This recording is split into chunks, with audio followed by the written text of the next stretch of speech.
Hangout. I still have Chris Kende Nwadi, CKN right here. Kaidi Ladendi is also right here. And we have BKO joining us via Zoom. All right, let's move straight to our next conversation. Now, when labor laws are not enforced, it gives room for employers to disregard rights of workers without consequences. The Nigerian Labour Congress NLC has announced plans to crack down on private sector employers for failing to implement the 70,000 naira minimum wage. The Assistant Secretary General of the NLC, Onyeka Christopher, noted that the lack of implementation by the private sector worsens inequality and defeats the essence of wage review. Now, let's look at this, Kaidi. As brilliant as this sounds, that they want to start monitoring private companies, how exactly does the NLC plan to monitor all of these private companies on the minimum wage, which there are thousands of private companies across the country? It's simple. It's simple. It's as simple as name and shame. It's as simple as saying it the way it is. It's as simple as saying, hey, this so-called big company still have people who collect 15,000, 20,000 naira in their employ. Some people want to protect their brand and they don't want this embarrassment to be in the public. So it's as simple as that. But having said that, it's just to also understand whether they have justification to not, obey the law. Because some would say, hey, this is our inflow. We cannot afford minimum of 70,000. Some may have a justifiable reasons, but it is now a law. They must do something. You don't have a choice about it, But just for us to understand what exactly NLC and TUC are saying, there is a requirement number of people that you can have to be bound by this law. Because somebody who is a house help, somebody who is a driver, might begin to take up his own boss and say, hey, minimum wage, it has to be 70,000. I mean, maybe this person is still collecting salary somewhere. Out of his salary, he's paying you his 50K or 60K, depending on the situation. So they should be well advised what the law says. I think it's a minimum of 25 or thereabout in your employ for you to be bound by this law. So NLC, TUC is in order for what they are doing. Yes. And if you read that report, they were giving a lot of thumbs up for many, government institutions who have actually complied. I think they said maybe just 2 states are yet to comply. So that's a good one. And it's to say that private sector, you are bound by this law. You were part of the tripartite committee that negotiated, and this 70,000 is a law. So I think whatever it is, they may not be able to go around, but let them make example of the few they can do, and some will sit up. Because trust me, 70,000 is way, way, way, way too small for anybody to be paying less than that. Absolutely. I mean, as beautiful as it sounds, but what support mechanisms will be available for workers who may wish to report their companies to NLC? Or like a whistleblower, hey, they are not paying us 70,000. And how safe are these channels? Yes, Kay put it succinctly, and that is facts. The law is very clear. Sure. It's not every company. Well, you can come to CKN News and somebody working with me and say, oh, I work for CKN News, he's not paying. I don't have up to 25 people working with me. But you still comply. I still comply. Exactly, you should. You are a law-abiding citizen. Don't say I should.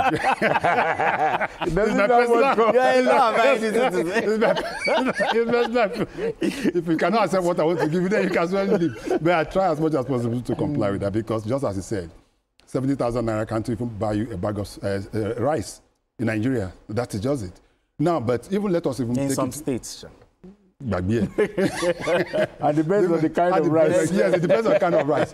Now, even the states, he mentioned about say maybe it's 2 states, and that may not be totally true. Because most of the governments in the state are very, very economical with the state. I know of a state in Southwest, I don't want to mention their name. I was saying that I'm going to embarrass them one day, but let me start it. Yes. What they do is pay 40,000 naira across board increase to the salaries of everybody. So even if you are level 50, you have 40. Consequential adjustment. Yes, no consequential adjustment. So Just add 40,000 just adding 40,000 naira every month to everybody's salary. That is whether you are level 16 or level 1. Whether you are 10 or 1 or that is what it. Yes, in the Southwest. And people have been calling me from that state on it. They seek here, talk about it. I told them, I say, if you have something like that, we invite you, come to TV and say it. So that is the fact. So there are many states that have been economical with the truth in paying this. So the NLC should be able to do if investigation properly and not just have a blanket that 36, 35 states. I guess the state NLC, yes, the state should pick it. That is what I'm saying. They should make sure that those states are being. Then coming to this is a fact. Sector. Yes. Most of the organizations, private organizations, owned by Nigerians, and worst, are mostly owned also by all these foreigners. Chinese, Lebanese, Indians, is the fact. I'm telling you. Casualization of people, even where you see them employing graduates. And they pay them 50,000 and pay them 40,000 and they believe that they're doing you a word of good. And they tell you, if you are not ready, just go. It happens. So I believe that NLC have a lot to do. But what they need to do is to activate that mechanism within themselves, within their union, which they can use to be able to monitor. Yes. There are some banks. Let me say this. With all the money that most of these banks, you see them posting, most of their workers are casual workers. Yes. Even those at the counter. It's a fact. And tomorrow you continue asking yourself, they say, we are losing a lot, we are this fraud. Why wouldn't there be fraud in your bank when you are not paying your staff properly? I'm talking of specific now. I'm talking of specific. I know of banks. So many of them, I've been to some banks. I want to transact. They'll be telling the cashier, they say, sir, please, if you have another job, if you can say a job for me. I say, you're working. You say, sir, counting money. Counting money. They say, oh, God, you won't be. Go to their counting room. Those guys in their counting rooms, most of them are casual workers. I think that they should also start from there. Make sure that nobody that works in the bank should be a casual worker. Why can't you pay them? Their CEOs are riding private jets, buying private jets. That's true. It's a fact. I mean, getting windfall profits. If you see what, some are even spending trillions and trillions to even buy shares, coming back to buy shares in their banks. So why are you not paying them well? I mean, BKO, your thoughts on this? What NLC is about to do? What are your thoughts on this? I think it is absurd in today's Nigeria to pay any worker less than 70,000 naira. It's absurd. It is not humane in any way. And whatever the NLC can do to enforce compliance by employees of labor, I am fully in their support. There are schools, private schools, where people don't get paid up to that amount. Yet they go to work every day. If you do not pay a person up to 70,000 naira, that is borderline slavery, because he's going to spend more than 80% of that money on transport fares, on fares. Let me not speak bad English on air. He's going to spend 80% of that money that you are paying him on fares. So why not pay the minimum wage? Except if the worker house is a spitting distance from his place of work.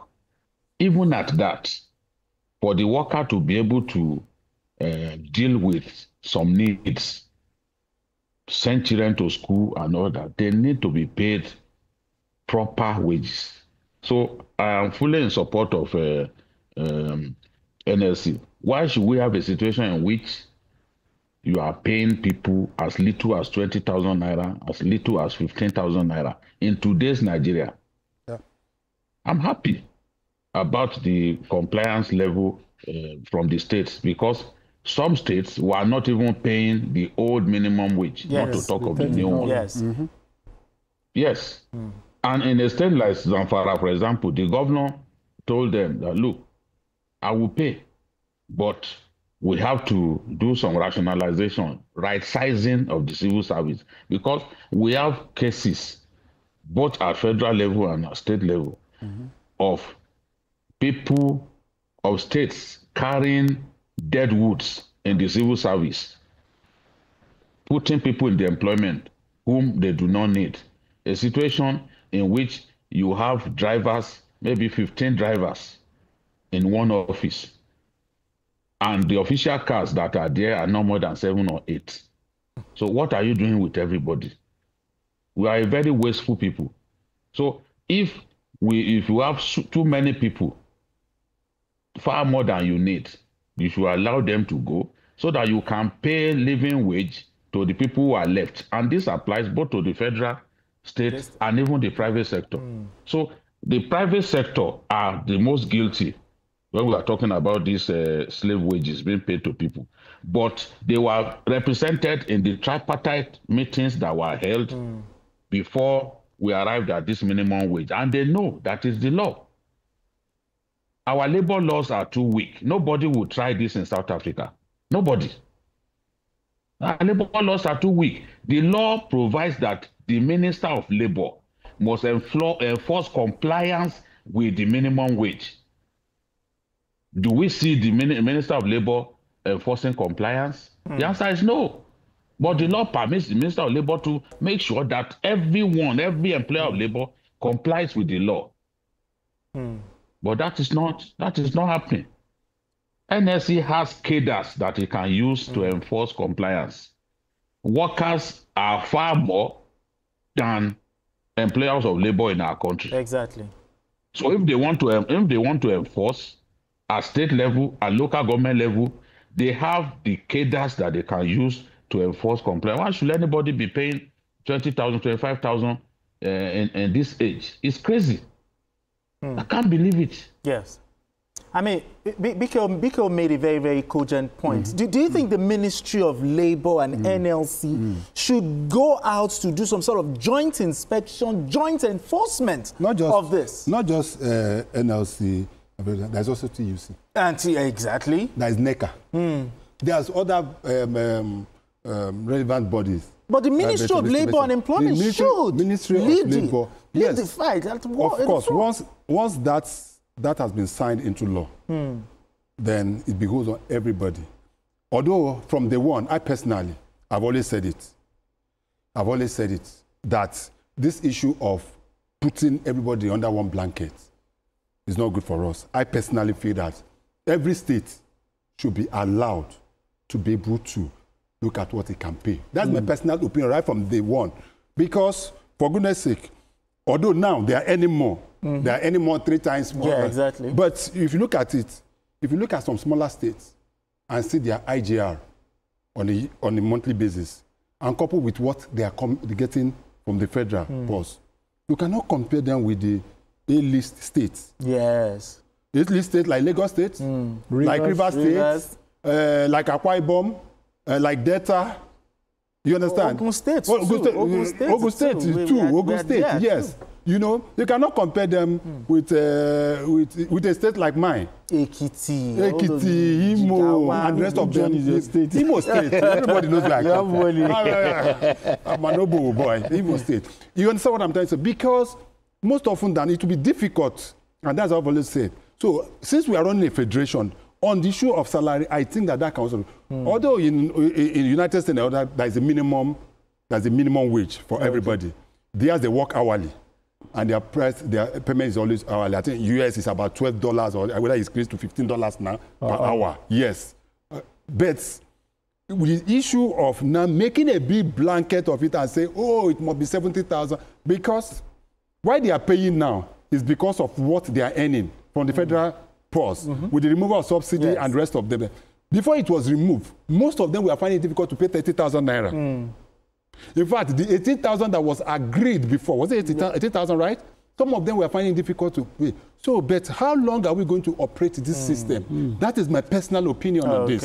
And I feel that we should be able to decentralize it and allow states to be able to go, because even in private sector, what is in as much as I agree with you, but I think states should also look inwards to increase their IGR. It is where financial engineering. But our time is yes, financial engineering. Exactly. What is in Imo State? Increase their IG. Just look inwards, because if you don't think, you'll stink. Yeah. So you just have to improve. But I still think that we should look at that. Very, very wonderful. But anyway, still.